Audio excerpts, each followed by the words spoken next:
علامہ doctor فرماتے ہیں کہ طریقہ مصطفیٰ کو چھوڑنا ہے وجہ بربادی. طریقہ مصطفیٰ کو چھوڑنا ہے وجہ بربادی، اسی سے ہوئی قوم دنیا میں بے اقتدار اپنی.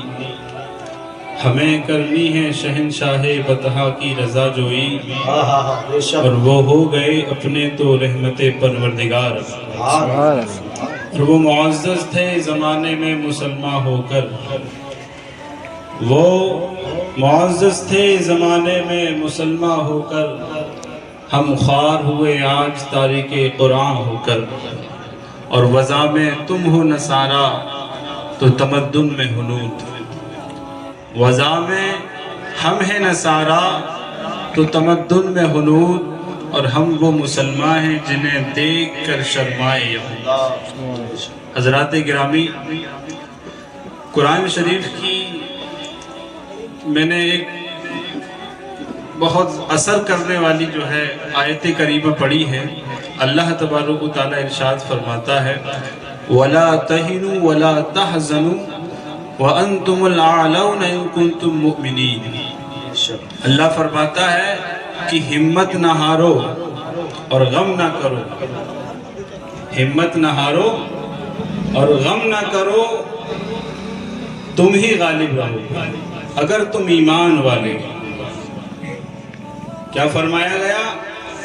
کہ ہمت نہ ہارو اور غم نہ کرو، تم ہی غالب رہو گے. اور آخر میں فرمایا ان کنتم مؤمنین، اگر تم ایمان والے ہو.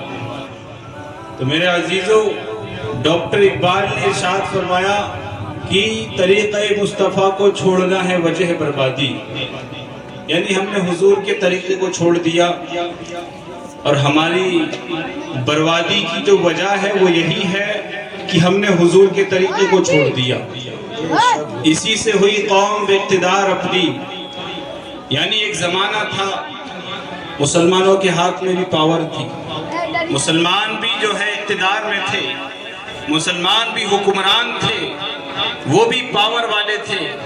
مگر کیا ہوا ایسا کہ اچانک ان کے ہاتھ سے سلطنتیں چھین لی گئیں، ان کے ہاتھ سے پاور چھین لی گئی، انہیں سلطنت سے جو ہے دستبردار کر دیا گیا. کیا ہوا؟ ڈاکٹر اقبال نے ہمیں سمجھایا کہ طریقہ مصطفیٰ کو چھوڑنا ہے وجہ بربادی. ہم نے حضور کے طریقے کو چھوڑ دیا، اللہ تبارک و تعالیٰ نے ہمیں آسمان سے اٹھا کر زمین پر گرا دیا. یہ ہماری، آپ دیکھیں ڈاکٹر اقبال کے جو اشعار ہیں ہمارے ایمان کو جھنجھوڑ رہے ہیں. اسی سے ہوئی قوم بے اقتدار اپنی.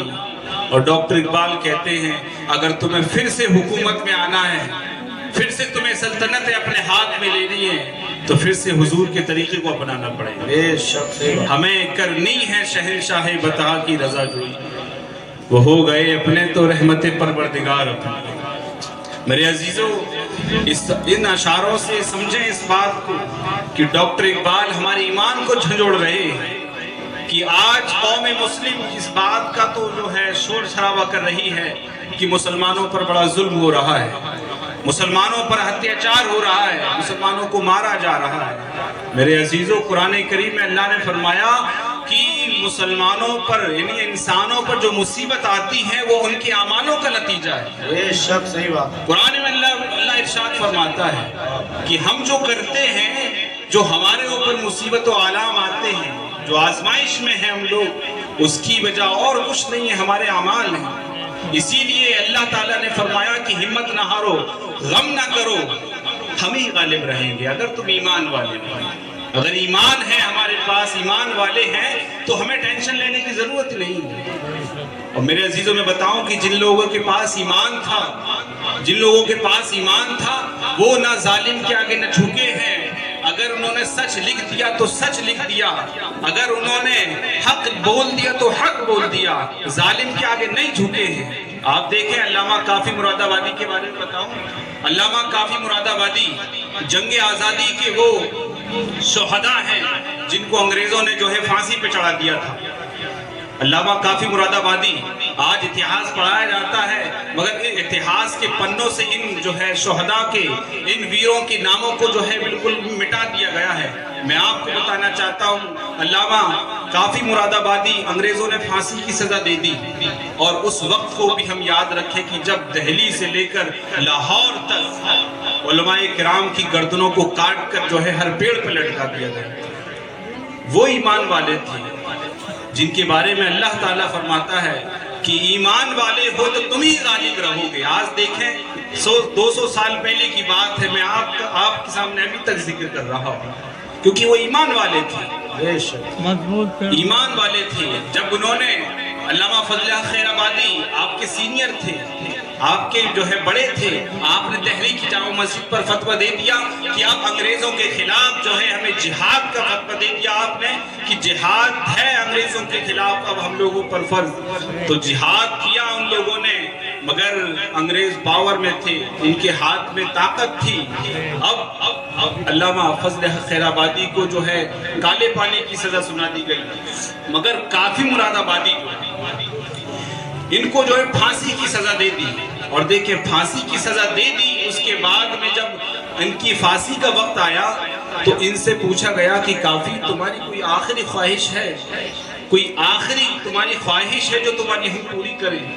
تو حضرت کافی مراد آبادی سے پوچھا گیا تو کہا کہ پوری زندگی حضور کی نعت پڑھتا رہا، پوری زندگی حضور کی نعت لکھتا رہا، اپنے دین کا چرچا کرتا رہا، مجھے اتنا موقع دے دیا جائے کہ آخری وقت میں حضور کی نعت کہہ دوں۔ اور پھر جب نعت کہی تو کیا کہا کہ کوئی گل باقی رہے گا نہ چمن رہ جائے گا، پر رسول اللہ کا دین حسن رہ جائے گا۔ سبحان اللہ۔ کافی مراد آبادی دیکھیں پھانسی کے پھندے کے پاس کھڑے، اور آپ دیکھیں ایمان کا لیول، دیکھیں ایمان کا لیول، اپنے آپ کو دیکھیں، ہم اپنے آپ کو بھی دیکھیں کہ ہمارا ایمان اس لیول کا ہے یا نہیں ہے۔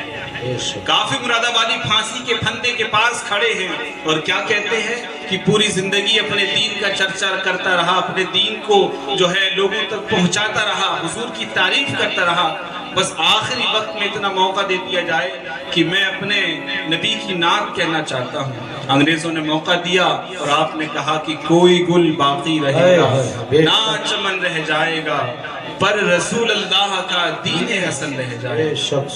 فرمایا کہ اطلسو کم خواب کی پوشاک پہ نازا نہ ہو، اس تنے بے جان پر خالی کفن رہ جائے، اور سب فنا ہو جائیں گے کافی، لیکن حشر تک نعت حضرت کا زبانوں پر سخن رہ جائے۔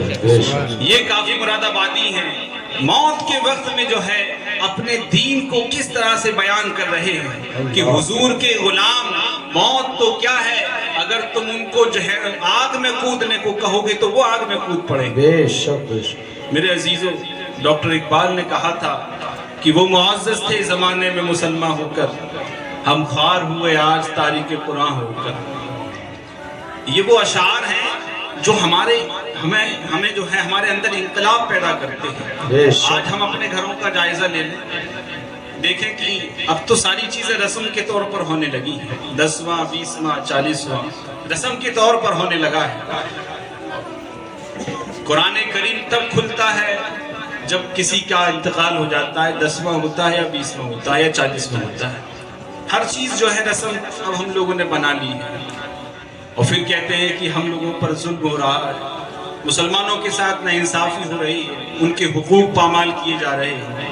میرے عزیزو، قرآن پر اگر ہمارا ایمان ہے تو اس بات کو سن لیں کہ اللہ فرماتا ہے کہ مصیبت وہی آتی ہے جو اللہ نے لکھ دی ہے، اور اس کو دور کرنے والا کوئی اور نہیں ہے بلکہ وہ تمہارا رب ہے۔ کوئی اور نہیں ہے جو مصیبت کو جو ہے دور کر سکتا ہے، اور اسی مصیبت کے آنے پر ہم لوگ وابلہ مچاتے ہیں۔ ہم اپنے اعمالوں پر نہیں دیکھتے ہیں، گریبان میں نہیں دیکھتے ہیں کہ ہم حرام کھا رہے ہیں یا حلال کھا رہے ہیں، کسی کا حق مار رہے ہیں، ماں باپوں کو ستا رہے ہیں، بھائیوں کا حق مار رہے ہیں، پڑوسیوں کو ستا رہے ہیں۔ یہ ہم لوگ نہیں دیکھ رہے ہیں، بس کیا دیکھ رہے ہیں کہ وہ مسلمان ہے، اس پر ظلم ہو رہا ہے، ارے مسلمانوں پر ظلم ہو رہا ہے۔ قرآن کہہ رہا ہے کہ اگر تم ایمان والے ہو تو تم ہی غالب رہو گے، تمہیں ٹینشن کی کیا بات ہے؟ صحیح بات۔ اب ہمارا ایمان ہی نہیں ہے تو ہم ٹینشن اس بات کے لے رہے ہیں کہ ہاں کہیں ہم لوگوں پر کچھ جو ہے ہمارے حقوقوں کو پامال نہ کر دیا جائے. وہ معزز تھے زمانے میں مسلمان ہو کر, ہم خوار ہوئے آج تاریخ قرآن ہو کر. اور وہ معزز تھے, ہاں وضع میں تم ہو نصارہ تو تمدن میں ہنود, وضع میں تم ہو نصارہ تو تمدن میں ہنود. ہم وہ مسلمان ہیں جنہیں دیکھ کر شرمائے. دیکھیں کتنا جو ہے انقلابی شعر ہے. کہتے ہیں کہ وضع میں تم ہو نصارہ, یعنی تم نے اپنا لباس, اپنا اوڑھنا, اپنا پہننا سب نصارہ جیسا کر لیا ہے, یہودیوں جیسا کر لیا ہے. تم ہو نصارہ تمدن میں ہنود, یعنی ہم ایسے مسلمان ہیں کہ یہود ہم اگر دیکھیں تو وہ بھی شرما جائیں. ڈاکٹر اقبال کہتے ہیں میرے عزیزوں اپنے آپ کو بدلیں, اپنے آپ کو بدلیں اور اسلام کے سانچے میں ڈھالیں. اور رسم کے طور پر جو ہے یہ جو ہم کر رہے ہیں اس کو رسم کے طور پر نہ کریں, بلکہ حضور صلی اللہ علیہ وسلم نے جو طریقہ ہم لوگوں کو بتایا ہے اس طریقے کو اپناتے ہوئے ان اعمالوں کو کیا جائے. آج ایک خاتون کا 40واں ہے, 40 دن پہلے وہ بھی اس دنیا میں تھی, آج وہ اس دنیا میں نہیں ہے. ایک دن ایسا بھی آئے گا کہ ہم لوگ بھی اس دنیا میں نہیں رہیں گے, ہمارا بھی کوئی 40واں کر رہا ہوگا, ہمارے بھی نام سے کوئی دعائیں کر رہا ہوگا.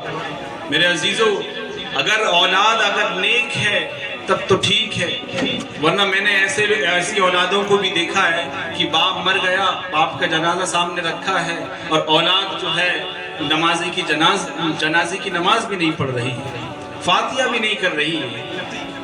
فاتحہ تو دور کی بات ہے, اس کے لیے دعا بھی نہیں کر رہی ہے. ایسی اولادوں کو بھی ہم لوگ جانتے ہیں, ہم ایسے لوگوں کو بھی جانتے ہیں, اور آپ لوگ بھی جانتے ہوں گے میں جو کہہ رہا ہوں. اب وہ لوگ کون ہیں جو لوگ دیندار نہیں ہیں, جن کو دین نہیں آتا ہے. ماں کا جنازہ سامنے رکھا ہے, ذرا سوچیں, ذرا امیجن کریں اس بات کو کہ کوئی بندہ ایسا بھی ہو سکتا ہے کہ ماں کا جنازہ رکھا ہوا ہے سامنے, باپ کا جنازہ رکھا ہوا ہے اور وہ جنازے کی نماز نہ پڑھے, وہ جنازے کی نماز نہ پڑھے, اس کے لیے دعا نہ کر سکے, تو وہ بڑا بدنصیب ہے, وہ بڑا بدنصیب ہے. ایسا باپ بھی, ایسے والدین بھی اور ایسی اولاد بھی. آپ ذرا سوچیں اس بات کو, ایسے ماں باپ بھی بڑے بدنصیب ہیں جن کی اولاد ان کے لیے دعا بھی نہ کر سکے, اور ماں باپ بھی بہت بدنصیب ہیں. مگر علماء فرماتے ہیں کہ وہ ماں باپ بھی کتنے جو ہے نصیب والے ہیں جن کی نماز جنازہ خود اولاد پڑھاتی ہے. آپ ذرا سوچیں اس بات کو کہ ایک وہ اولاد ہے جو اپنے ماں باپ کے لیے دعا تک نہیں کر پا رہی ہے, اور ایک وہ اولاد ہے جو اپنے باپ کے لیے دعا کر رہی ہے. اب دیکھیں کہ اگر بیٹا باپ کا جنازہ پڑھائے, ماں کا جنازہ پڑھائے, تو وہ کتنے خلوص کے ساتھ اپنے اللہ سے کہے گا کہ اے اللہ میری مغفرت فرما, میری ماں باپ کی مغفرت فرما. اس کی دعا میں کتنا اثر ہوگا.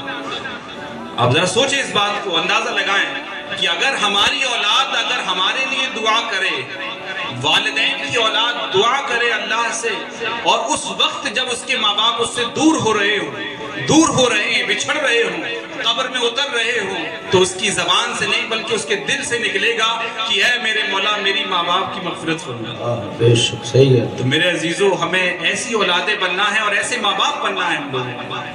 تو اولادوں کو دین سکھائیں اور خود بھی دین سیکھیں, اور ایمان کو مضبوط کریں, ایمان کی طاقت کو سمجھیں, ایمان کی اہمیت کو سمجھیں کہ ہم مسلمان ہیں اور ہم ہی غالب رہیں گے اگر ایمان والے ہیں. اس بات کو یاد رکھیں. اس محفل کا میسج یہی ہے کہ وَلَا تَهِنُوا وَلَا تَحْزَنُوا وَأَنْتُمُ الْأَعْلَوْنَ إِن كُنتُم مُؤْمِنِينَ. ہم نہ ہمت ہاریں گے نہ غم کریں گے, کیونکہ ہم ایمان والے ہیں اور ہم ہی غالب رہیں گے. اس بات کو یاد رکھیں.